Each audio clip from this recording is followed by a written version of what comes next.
세상에 떠도는 기묘한 괴담들. 첫 번째 이야기, 서울에서 순천 가는 기차를 타고 실제로 겪었던 실화괴담.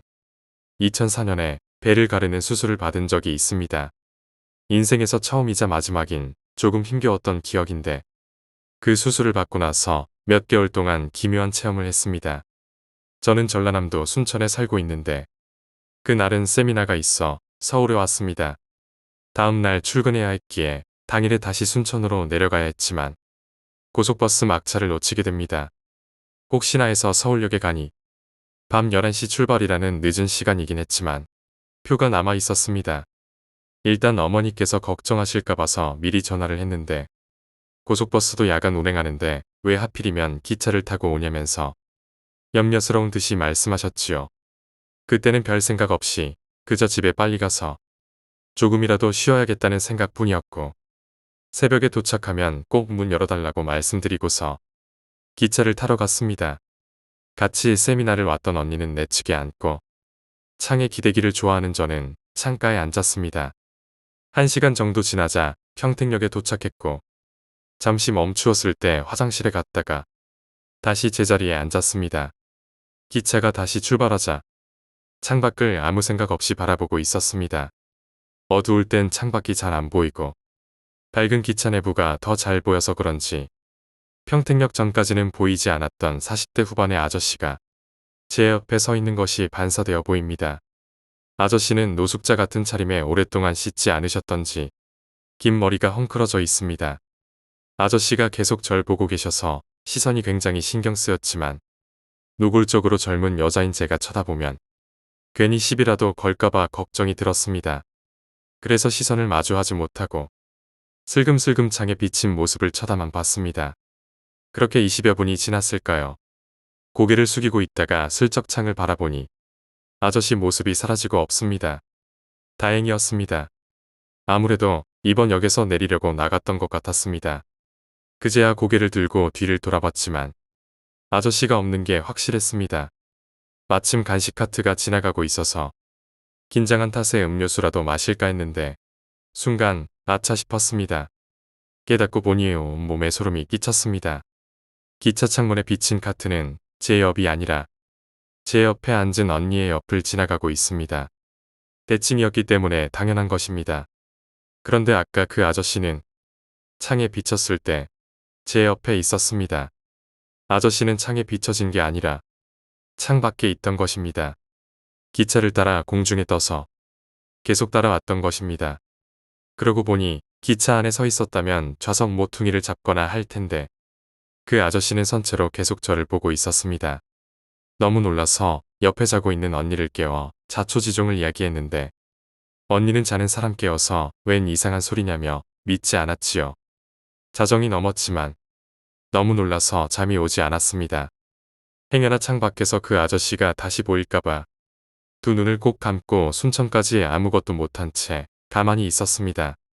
새벽 3시에 순천역에 도착하자 불이 나게 택시를 타고 집에 도착했습니다.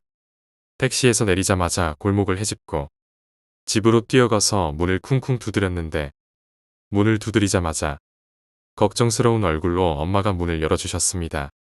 엄마 얼굴을 보자마자 긴장이 풀렸고 눈물이 절로 흘러내립니다. 훌쩍이면서 있었던 이야기를 했더니 실은 엄마도 이상한 꿈을 꾸셨다고 합니다. 엄마가 꿈에서 밤기차를 탔는데 평택역에 섰다고 합니다. 그런데 갑자기 평택역이 온데간데 없어지고 창밖이 온통 공동묘지로 변합니다. 그리고 어떤 묘비 앞에 유가족인 것 같은 사람들이 울고 있었다고 합니다. 그래서 제가 서울에서 기차를 타고 온다고 하자 전날 꾸었던 꿈을 생각하니 왠지 불안해지셔서 주무시지 않고 기다리셨다고 합니다. 이야기를 요약하자면 서울에서 순천으로 기차를 타고 가던 중 밤늦게 창밖을 보니 40대 후반의 아저씨가 옆에 서 있는 것처럼 보였다. 그러나 그 아저씨는 창에 비친 것이 아니라 창 밖에 있었으며 기차를 따라 공중에 떠서 계속 따라왔던 것이다. 이 사실을 깨닫고 놀란 나는 순천역에 도착할 때까지 두려움에 떨었고 집에 도착해 엄마에게 이야기했을 때 엄마도 비슷한 이상한 꿈을 꾸었다고 했다. 두 번째 이야기, 폐가의 물건. 제가 어릴 적 살던 동네에는 근처에 큰 공터가 있었습니다. 커다란 건물이 들어설 예정이었는지 그 공터에는 많은 건축 부자재들이 쌓여 있었지요. 하지만 어째서인지 어느 날부터 공사가 진행되지 않았습니다. 그렇게 방치된 공터는 동네 아이들의 놀이터가 되어 있었습니다. 공터의 중간에는 아무도 살지 않는 흉가가 있습니다. 사실 공사가 진행되기 전에는 가까이 하지 않던 곳이라 그 집에 사람이 언제부터 살지 않았는지는 모릅니다. 공사가 진행될 즈음에는 이미 비어있는 집이었지요. 물론 사람이 사는 채로 공사가 진행되지는 않았겠지만 작은 동네임에도 불구하고 그 집의 존재를 몰랐다는 것이 아직도 의문입니다. 더욱 의문인 것은 그 공터에 존재하는 집은 그 집 하나뿐이었습니다.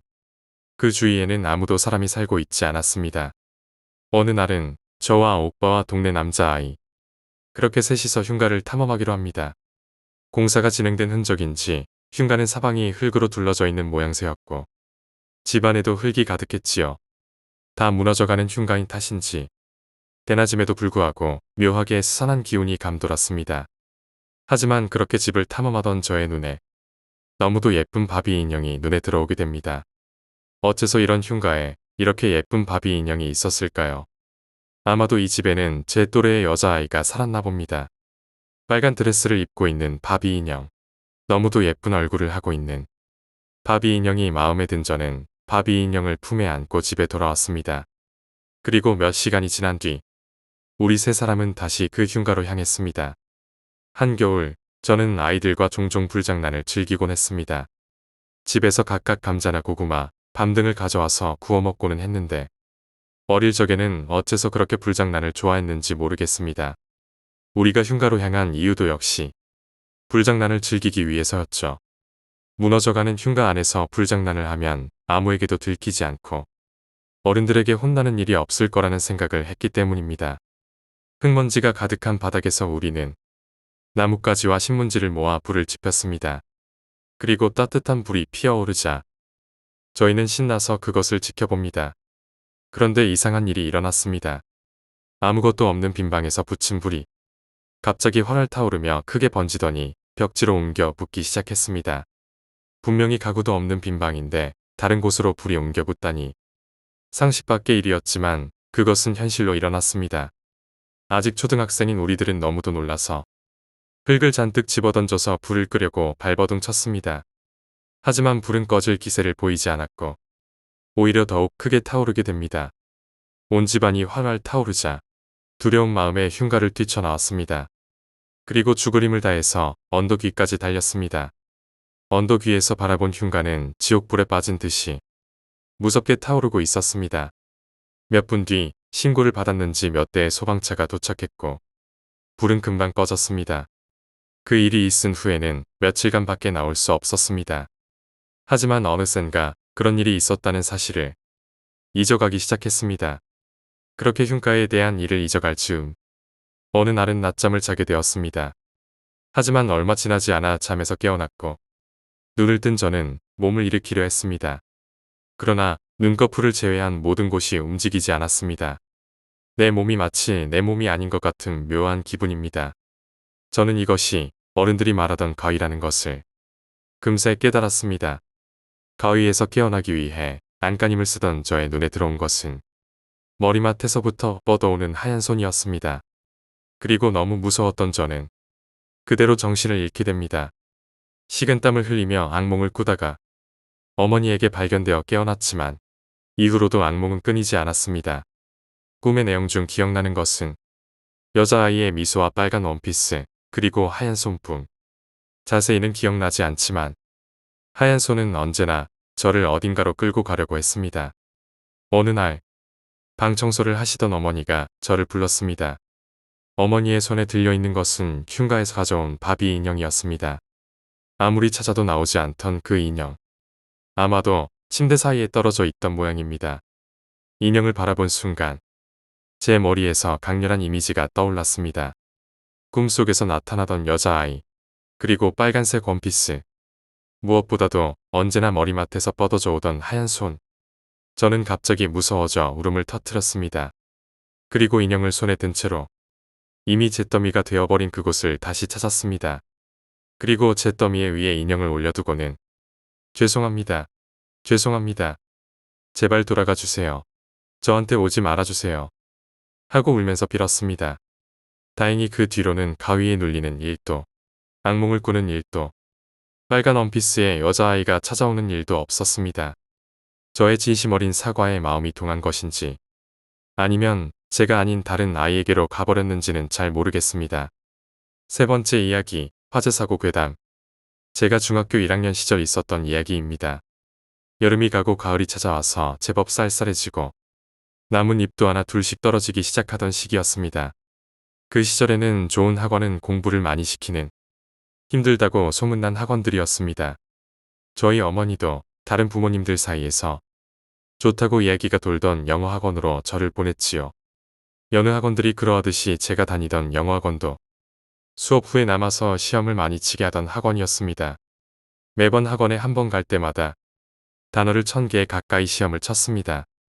외워야 할 단어가 많았기 때문에 수업을 마치고도 단어 시험 때문에 남아 있어야 하는 경우가 대부분이었습니다. 그날도 저는 단어 시험으로 학원에 남아 있었습니다. 한 자리에 앉아서 자리를 뜨지 않고 2시간 정도 단어를 외우다 보니 슬슬 답답해지기 시작했습니다. 때마침 제 등을 콕콕 누군가가 찔렀습니다. 같은 반의 학원 친구가 제 의자 뒤로 와서 나가자는 듯이 턱을 옆으로 까딱였습니다. 조금 쉴 겸 저와 마찬가지로 공부를 하던 학원 친구들과 커피를 타서 단어집을 들고 학원 비상계단으로 갔습니다. 비상계단은 중형 빌딩에 있는 단단하고 무거운 철문으로 각층이 막혀있는 그런 곳이었습니다. 벽면은 새로 만든 건물이다 보니 그냥 벽이 아닌 벽 중간에 손 2뼘 너비의 아크릴판으로 계단을 따라 장식되어 있었습니다. 비상계단은 어둡고 사람들이 드나들지 않는 곳이다 보니 약간 무서운 기분이 들 수도 있었겠지만 반강제로 학원에 잡혀 학원에서 나가는 것만 바라는 아이들에게는 학원 아니지만 밖이라고도 할 수 있는 곳이었기에 자연스럽게 찾게 되는 곳이었습니다. 밤에 계단에 가 있으면 9층 높이에서 보이는 야경에 공부로 갑갑하던 마음도 잠시나마 가벼워지는 곳이었죠. 그날도 저희는 비상계단에 서서 야경을 보면서 커피를 마시며 별 시답잖은 이야기를 나눴습니다. 이야기를 한참 하다 등을 돌려 계단 쪽을 보게 됩니다. 계단의 창문 난간 쪽에 등을 기대고 있다 보니 자연스레 아래층 계단 벽면이 보였습니다. 그곳을 보며 다른 친구의 이야기를 듣는데 아래층 벽면에 아크릴에 뭔가 비쳤습니다. 아크릴에 비쳐서 보인 것은 빠른 속도로 지나가는 붉은 빛이었습니다. 그걸 본 순간 등골이 오싹해지는 느낌이 들었습니다. 온몸에 닭살이 돋고 배가 차가워졌습니다. 그래서 이야기를 하던 친구들에게 빨리 들어가자고 이야기했습니다. 애들은 갑자기 왜 그러냐고 하자 저는 이유는 말하지 않고 일단 학원으로 들어가자 들어간 후에 설명한다고 했습니다. 친구들은 저의 이상한 반응에 웃으며 갑자기 왜 그러냐면서 들어가지 않으려 했습니다. 저는 조용히 손가락을 들어 맞은편 아크릴 벽을 가리켰습니다. 그리고 저희들은 누구 먼저라고도 할 것 없이 비명을 지르고 계단을 뛰쳐나왔습니다. 아크릴 벽에 여러 개의 붉은 불빛이 굉장한 속도로 도는 것이 비쳤기 때문입니다. 저희는 학원으로 돌아와 본 것에 대해 이야기를 했습니다. 저는 그것을 본 이후로 불길한 기분에 몸이 안 좋아서 가야겠다고 선생님께 말을 하고 시험을 미루고 학원을 나왔습니다. 학원 선생님도 바쁘셨던 와중이었기에 저의 하얘진 얼굴과 비 오듯이 흘리는 식은땀에 별다른 이야기 없이 저를 보내주셨습니다.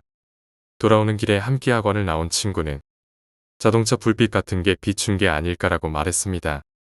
하지만 저희가 있던 곳은 꽤나 고층이어서 지나가는 자동차 불빛은 비칠 일도 없었고 자동차 불꽃이 비쳤으면 그냥 쓱 지나가는 빛이지 그렇게 뱅글뱅글 도는 불빛은 아니었을 것입니다. 그리고 그 친구는 저와 반대편 난간에 서 있어서 못 봤겠지만 저는 계단 사이로 봤습니다. 아크릴에 비친 것이 아닌 공중에 떠서 빠른 속도로 돌고 있는 불꽃들을 말입니다. 집에 돌아오니 어머니가 외갓집에 데려다 준다고 하셔서 차에 탔습니다. 그래서 한참 외갓집에 가고 있는데 틀어져 있던 라디오에서 뉴스가 들려왔습니다. 뉴스는 저희 학원 건물에서 화재가 일어났다는 것이었습니다. 전기 누전으로 추정된다고 뉴스에서 말했지만 저는 그것들을 봤기에 식은땀이 다시 흘렀습니다. 몇 명이 병원으로 실려갔다고 했지만 학원 원장님의 빠른 대처로 사망자는 나오지 않았다고 합니다. 지금 생각해보면 그 불꽃은 화재가 나기 전에 나타난다는 화마였을까요? 그것들을 보고 빠르게 학원에서 나온 덕분에 사고를 겪지 않고 집으로 돌아온 것 같습니다. 네 번째 이야기, 첫눈의 등산. 첫눈이 내리는 날에는 산을 올라가서는 안 된다라는 이야기를 친구들 사이에서 자주 들었지만 미끄러지기 쉽기 때문이겠지 하고 바보 취급했던 지인은 생명의 위기에 처한 적이 있습니다. 그는 등산 경력 3년 정도의 경험 적은 아마추어였는데 지는 걸 싫어하는 성격으로 사람에게 기대거나 하는 것을 싫어했습니다. 뭐든지 혼자서 하는 타입으로 그때도 혼자서 겨울 산을 오르고 있었는데 첫눈이 내리고 있었지요. 쌓인 것은 고작 수 센치 정도였기 때문에 그는 당초의 계획대로 등산을 계속했습니다. 눈 때문에 등산로를 알기 어려워진 그는 신중하게 오르기 시작했지만 불안해지기 시작했습니다. 길을 찾으면서 걷고 있다가 발자국이 있는 것을 발견했고 그는 기뻐하며 가슴을 쓸어내렸습니다. 이 길이 틀림없구나라고 생각하며 그는 다시 기세 좋게 걷기 시작합니다. 하지만 그 발자국은 신경 쓰이는 점이 있습니다.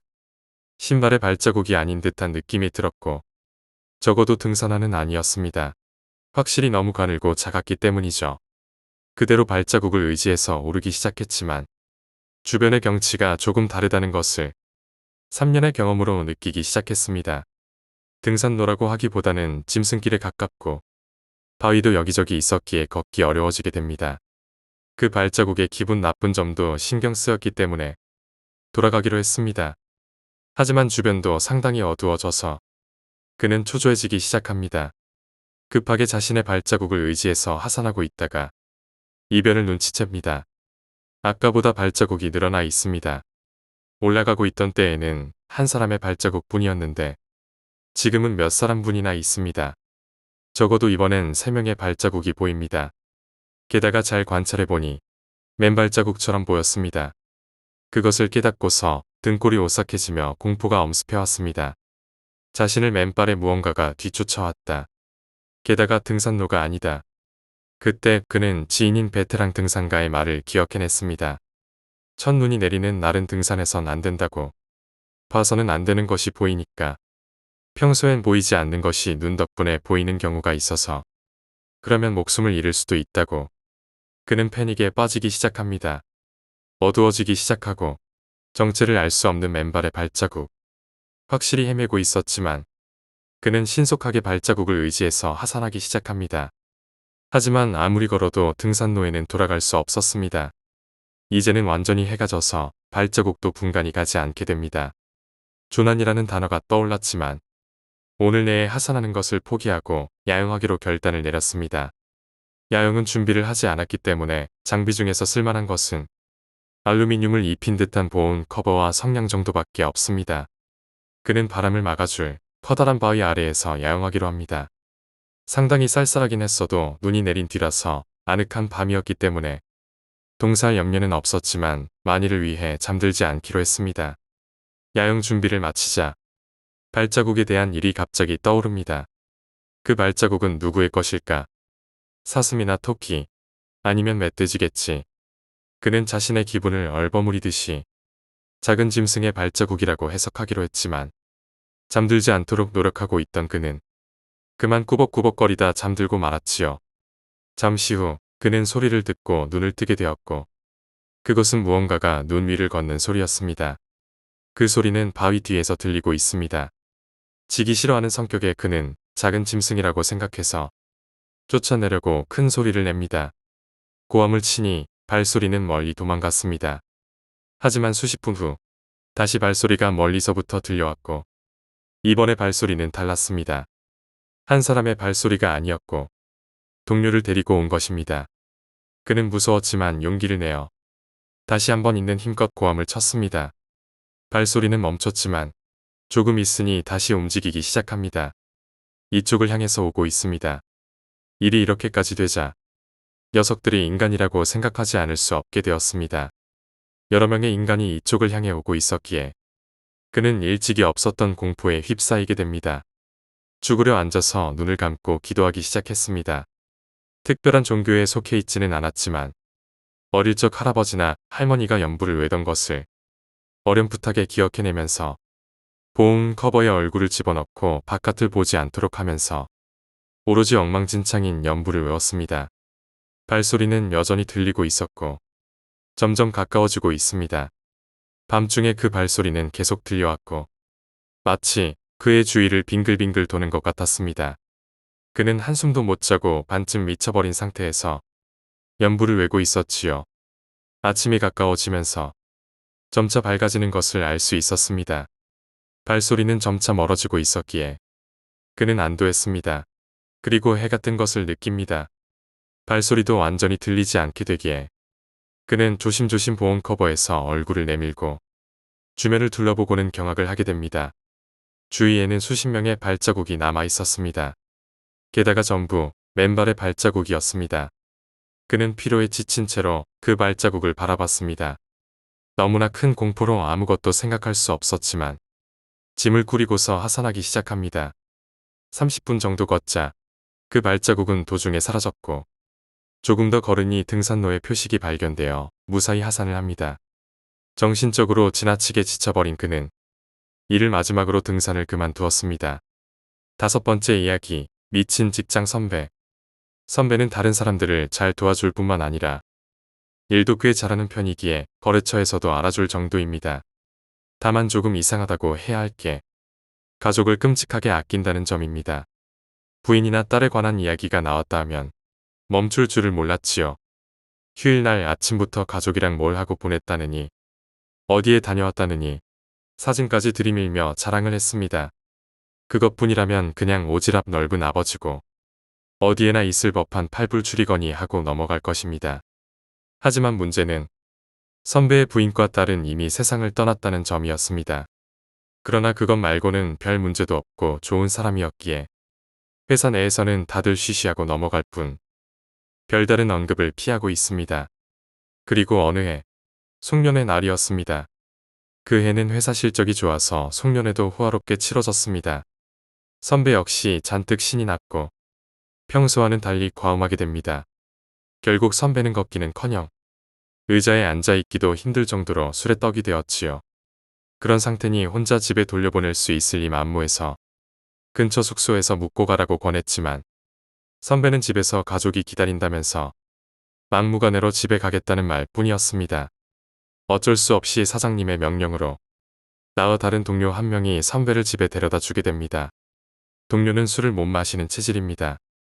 그래서 입에 술 한 방울도 대지 않았기에 그가 차를 운전해 선배네 집까지 갔습니다. 선배는 몸도 못 가눌 정도로 술에 절어있는 와중에도 언제 챙긴 것인지 포장한 음식을 품에 꼭 껴안고 있습니다. 선배네 집에 도착했지만 당연히 집에는 불 하나 켜져 있지 않았습니다. 차를 타고 오는 사이에 조금 정신을 차렸는지 선배는 다들 먼저 자나봐라고 말하며 웃었지요. 차라도 한잔하고 가라는 것을 자정도 넘었으니 괜찮다고 애써 거절하고 있을 무렵입니다. 갑자기 집안에서 누군가 달려오는 소리가 들리고는 철컥하고 현관문이 열렸습니다. 선배는 그것을 보고 뭐야, 안 자고 기다리고 있었구나. 선물 가져왔어. 라며 미소를 띄웠습니다. 우리는 칠흑 같은 집 안으로 들어가는 선배에게 멍하니 인사를 하고 후들거리는 다리로 간신히 차에 올라타서 벌벌 떨었습니다. 선배와 같이 살고 있는 것은 도대체 무엇일까요? 지금도 선배는 아무것도 없는 사진을 내밀며 아내와 딸에 관해 한껏 자랑을 늘어놓곤 합니다. 6번째 이야기, 들어가면 안 되는 방. 우리 시골집에는 어릴 적부터 절대 들어가면 안 된다는 방이 있습니다. 하지만 들어가지 말라고 하면 오히려 들어가 보고 싶어지게 됩니다. 그래서 나는 중학교에 다닐 무렵에 몰래 그 방에 들어갔습니다. 하지만 그곳은 아무것도 없는 평범한 방이었습니다.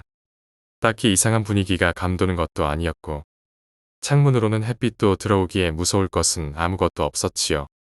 그냥 방을 어지럽힐까봐 걱정해서 엄포를 놓았던 걸까요? 나는 맥이 빠진 나머지 그대로 그 방에서 잠을 청했습니다. 가위조차 눌리지 않았고 그냥 그대로 몇 시간 있다가 잠에서 깨어납니다. 자는 사이에 혹시 무슨 일이 있기라도 했나 싶어서 주변을 둘러봤지만 아무것도 달라진 게 없었고 무서울 만한 것도 전혀 없습니다. 들어오면 안 된다고 그리 엄포를 놓던 방이니 뭔가 무서운 게 있을 것이라 기대했는데 방을 나오면서 별 생각 없이 방에 있던 찬장 서랍을 열어봤습니다. 서랍 안에는 인형이 하나 들어있었고 다른 서랍에는 옷 같은 게 들어있었지만 오직 그 서랍에만 인형이 들어있었습니다. 뭔가 기묘한 느낌의 소름이 끼쳤습니다. 나중에 방에 들어갔던 것은 비밀로 하고 할머니에게 뒷사정을 물어봤지요. 아무래도 그 방은 아버지의 여동생인 내게 고모되는 분이 쓰던 방이었습니다. 서랍 안에 들어있는 물건도 모두 고모의 것이라고 합니다. 지금으로부터 30년은 더 된 이야기입니다. 지금 있는 시골집을 지은 건 부모님이 결혼한 직후로 나중에 아이가 생길 때를 대비해서 같이 살 수 있는 구조로 만든 것입니다. 그리고 그때 들을 넓혀 증축해서 지은 것이 문제였던 모양입니다. 증축해서 지은 게 바로 그 들어가면 안 되는 방이었습니다. 어쩌다 보니 고모가 그 방을 쓰게 되었는데 그 방을 쓴 이후로는 고모가 이상한 행동을 하기 시작했다는 것입니다. 고모는 처음부터 그 방에서 자고 싶지 않다고 애원을 했다고 하지만 고모 말에 따르면 그 방에서 자게 된 후 아무리 깊은 잠에 빠져도 새벽 3시만 되면 눈이 떠진다는 것이었죠. 그리고 눈을 뜨면 분명 자기 전에 껐던 불이 켜져 있고 머리맡에는 단발머리의 여자아이가 앉아 있다는 것입니다. 기묘하게도 환하게 불이 들어온 방이었지만 여자아이 얼굴만은 색감에서 보이지가 않았다고 합니다. 하지만 어째서인지 고모는 알 수 있었습니다. 그 여자아이가 웃고 있다는 것을 말입니다. 이런 현상이 일주일가량 이어졌다고 합니다. 고모는 머리도 좋고 마음 씀씀이가 깊은 사람이라 처음에는 부모님에게 걱정을 끼치지 않으려 가만히 있었다고 합니다. 하지만 일주일 동안 계속해서 이어지니 도저히 참을 수가 없었기에 부모님에게 털어놓았던 것이었죠. 그러나 할아버지는 결혼도 안 하고 집에 있다는 이유로 방을 바꿔달라는 고모의 요청을 거절합니다. 결국 고모는 그 방을 계속해서 쓸 수밖에 없었지요. 그렇게 보름 정도 지났을까 고모가 아무런 불만도 없이 하루 종일 묘한 미소만 짓고 있었다고 합니다. 가족들은 이제 새 집에 적응을 해서 이상한 꿈도 꾸지 않게 된 것이라고 생각할 뿐이었고 할머니는 고모가 방 때문에 애원했다는 것을 떠올리고 고모에게 이전의 꿈은 어떻게 되었는지 물었습니다. 그러자 고모는 싱글싱글 웃으며 대답합니다. 아직도 나와. 하지만 이젠 익숙해졌어. 처음에는 한 명이었지만 점점 늘어가고 있어. 다들 계속 나를 내려다보고 있어. 그렇게 말한 후에 고모는 큰 소리로 웃어 제꼈다고 합니다. 평소에 그렇게 조용한 고모에게는 전혀 어울리지 않는 웃음소리로 고모의 그 이야기가 사실이든 꿈이나 환각이든 그 무렵에는 이미 늦은 것이었습니다. 고모의 방은 할머니와 할아버지가 자는 방의 바로 옆이었고 어느 날 할머니는 한밤중에 구멍을 파는 것 같은 소리가 들려서 잠에서 깨어나게 됩니다. 잠에서 깬 할머니가 고모 방에 들어가 보니 고모가 웅크린 채로 방바닥을 맨손으로 정신없이 구멍을 파고 있었습니다. 할머니는 고모가 뭔가 이상하다는 걸 느끼고 뭐 하는 짓이냐며 소리를 쳤습니다. 하지만 고모는 멈추지 않았습니다. 오히려 입가에는 미소가 떠올라 있었다고 합니다. 잠시 후 바닥에서 무언가를 들어올린 고모의 손에는 인형이 들려 있었습니다. 흙 속에 묻혀 있었다고는 믿기 힘들 정도로 깨끗한 인형이었습니다. 고모는 할머니에게 인형을 건네주고 웃는 얼굴 그대로 벽 옆까지 걸어갑니다. 그리고는 자기 머리를 벽에 들이받기 시작했습니다.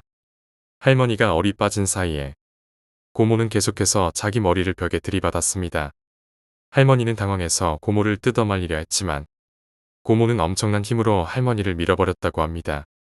고모는 웃음소리가 섞여 있던 의미 없는 괴성을 지르기 시작했습니다. 그리고 할머니는 들었습니다. 고모의 웃음소리에 섞여 있는 여자아이 여러 명의 웃음소리를 말입니다.